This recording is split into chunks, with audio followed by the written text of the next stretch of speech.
I actually am a fan of adults telling young people real stories because that you can learn from those stories. That's the best way to learn. So I'd say it's okay to tell, point things out. And my dad would tell me real stories about other people. He wouldn't talk about him and my mama, but he would talk about other people and say, yeah, he used to be the star of the football team. Now he's on drugs. You don't want to be like that, do you know? Well, then stay away from drugs. It'll be stuff like that, right? So anyway, another thing too is there's also something called social capital, and that's really big in the black community. Social capital, there's something that's where some people enjoy the idea of being popular.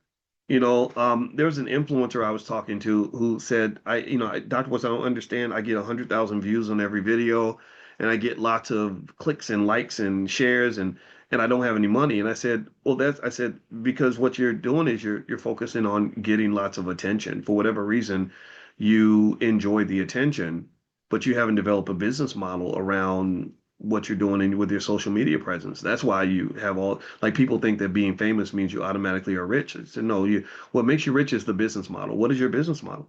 And she couldn't tell me the business model. I said, okay, there you go. Like your model is I'm gonna do things that are interesting so that I get lots of attention, but attention really doesn't pay the bills. Right? Attention is a valuable asset. It's a commodity for sure, but it does not pay the bills. So there's something about being socially accepted and trendy that really seems to really impact our community.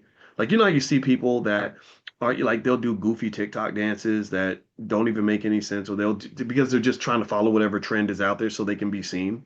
Like I just want to go viral and I want to hit the algorithm. So the algorithm says stand on one foot and hold a Pepsi and bang it up against your head while you're looking at your child. And like people will do that. Like people will just do whatever goofy trend is out there.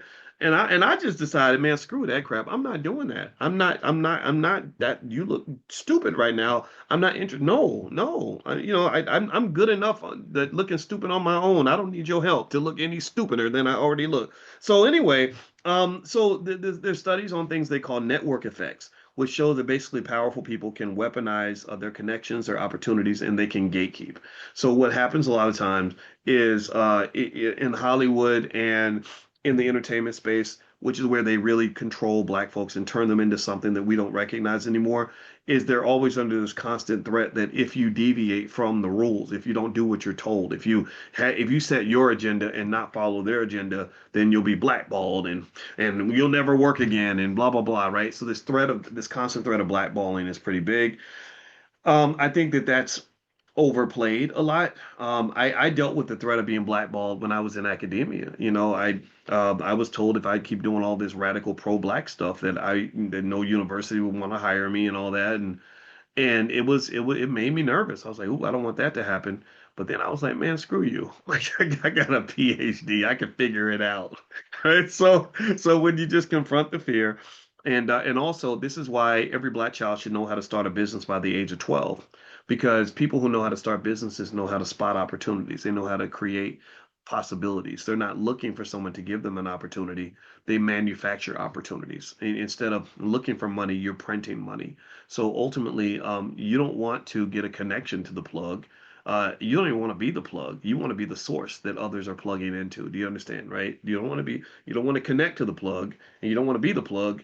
You want to be the thing that the plug is looking for so that they can say, I'm plugged into this person. And that's real. That's where power is. That's a real power source. So but the problem is that real power has to be manufactured through things that are not so popular, like consistency, discipline, investment, and hard work. It takes time to really build true power.